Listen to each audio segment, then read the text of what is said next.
Hey, Cub fans. Thanks for joining us here on Randy Talks Cubs. Glad to have you. Cubs lost to the Padres today in the rubber match of the series, 3-0. And if you weren't able to see the game, consider yourself lucky. I wish I hadn't have seen it myself. We just got manhandled today. We got handled today worse than anything I've seen in a long time. Padre pitchers just were dominant in every single way. We end up with one hit, and the one hit we got was an infield single by Yan Gomes, and we didn't sniff another one. I mean, that was it. In fact, we set a record.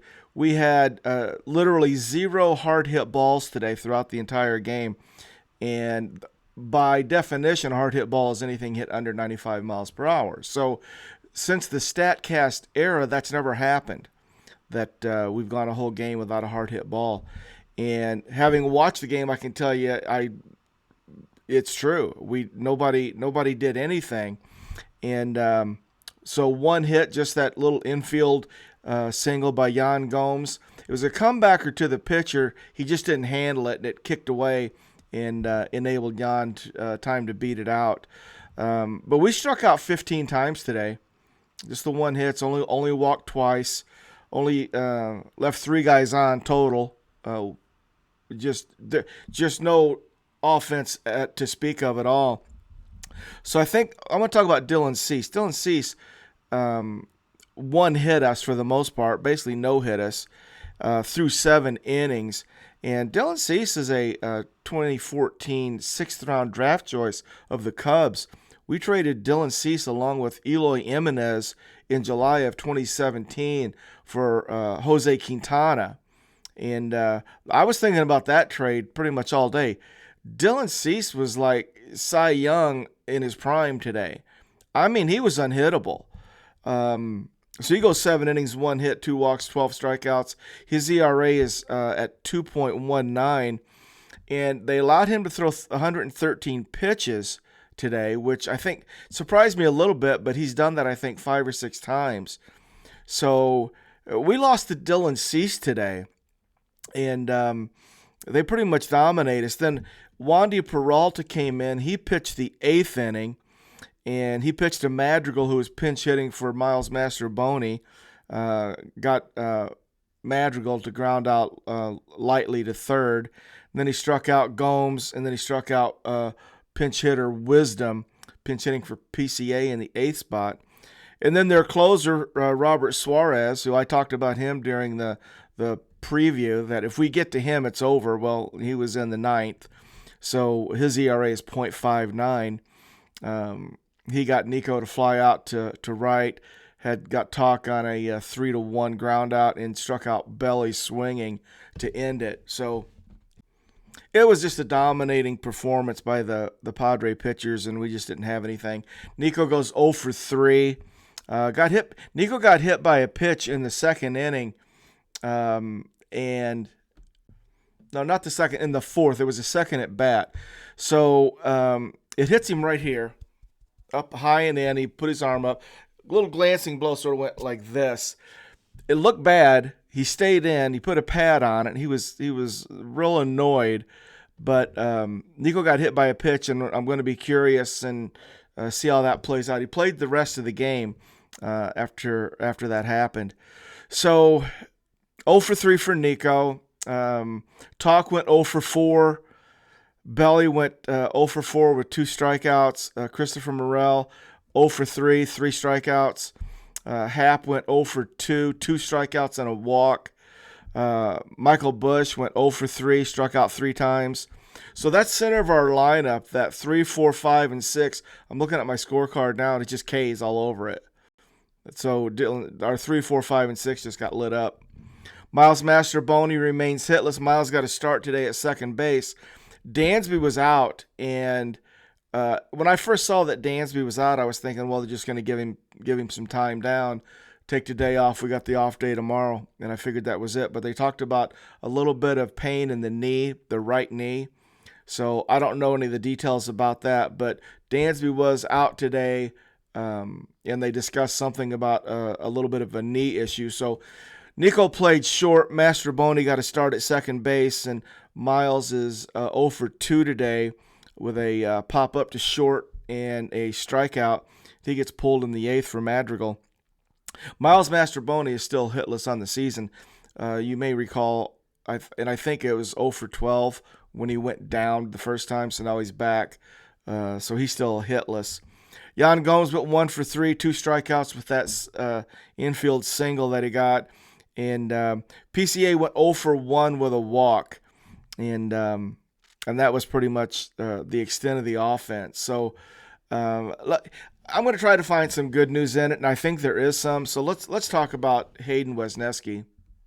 I'm going to give you Hayden's line and then tell you what I think about it. 6 innings, 7 hits, 3 runs, a walk, 3 Ks, ERA up to 1.59.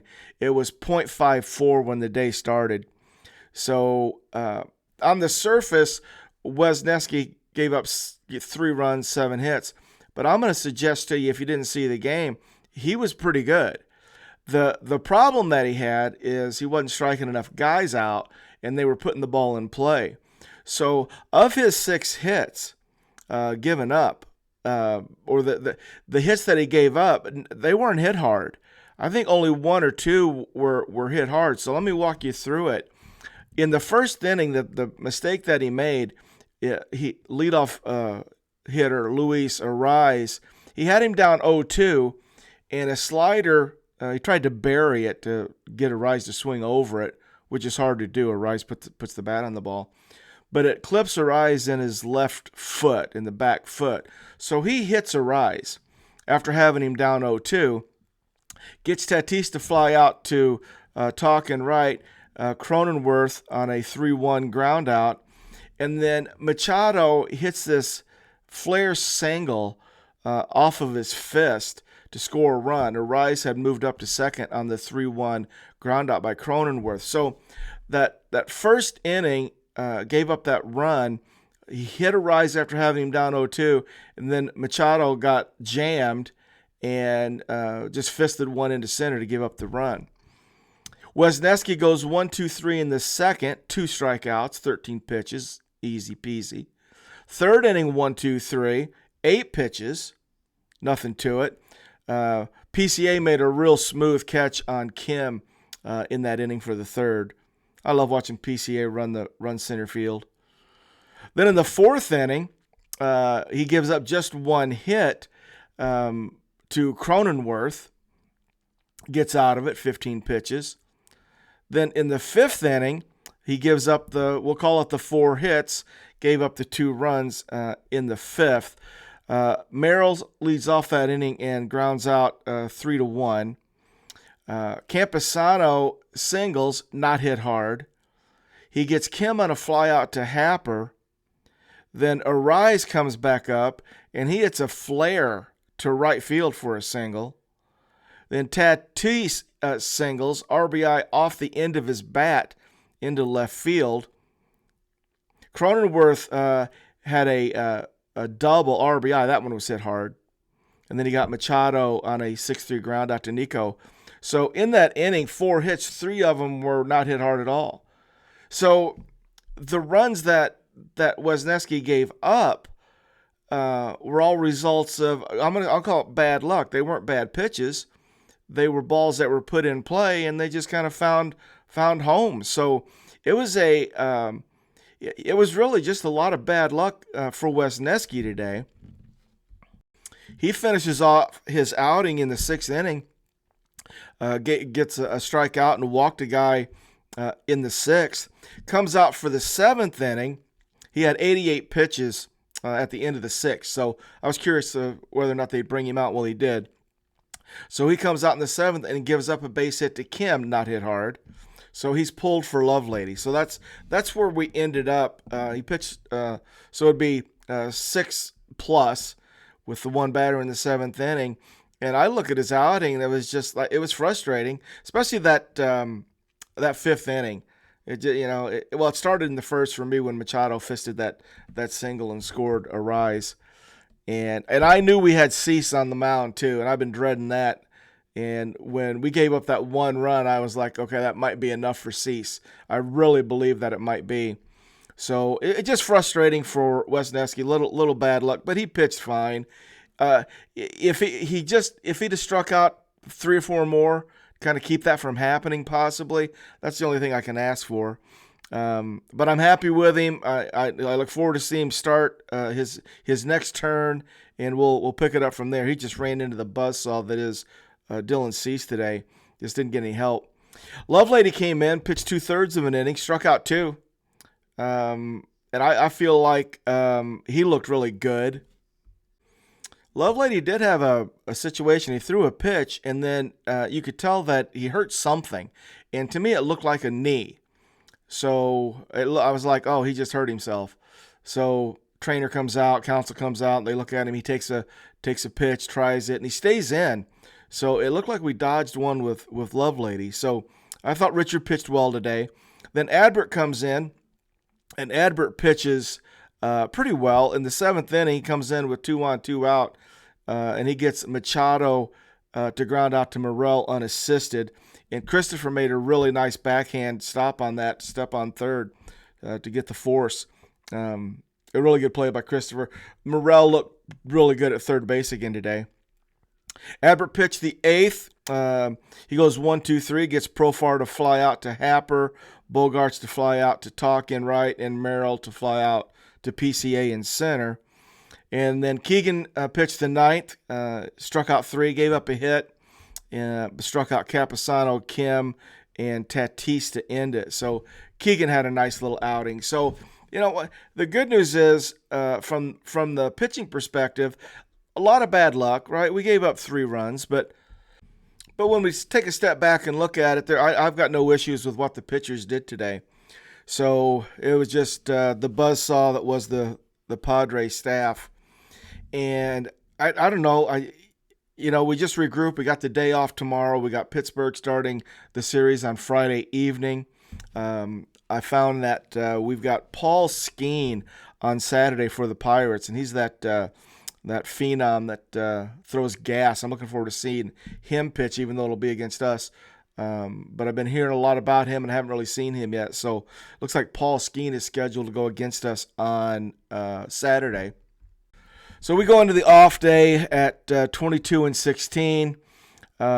Saya is playing for Iowa tomorrow, and on the off day, Marquee Sports is, I think, televising an Iowa game for sure, and I think maybe a South Bend Cubs game. So if you want to check that out, and you probably will be able to see Saya play for the Iowa Cubs tomorrow. But I really think that Saya will be in the lineup on Friday night, because today, at some point during the Cubs game, the Iowa Cubs game, he was 2 for 2 with a stolen base. So I'm like, okay, if he's stealing bases and he's 2 for 2, let's go. So I'm gonna predict, based on that only, that Saya's in the lineup on Friday night, and that'll just be awesome. So that's where we are. We're in good shape. 22-16, headed to Pittsburgh for a 3-game set with the Buccos, and I'm looking forward to it. So, guys, thanks for joining me here on Randy Talks Cub. Really appreciate having you. Go Cubs, go!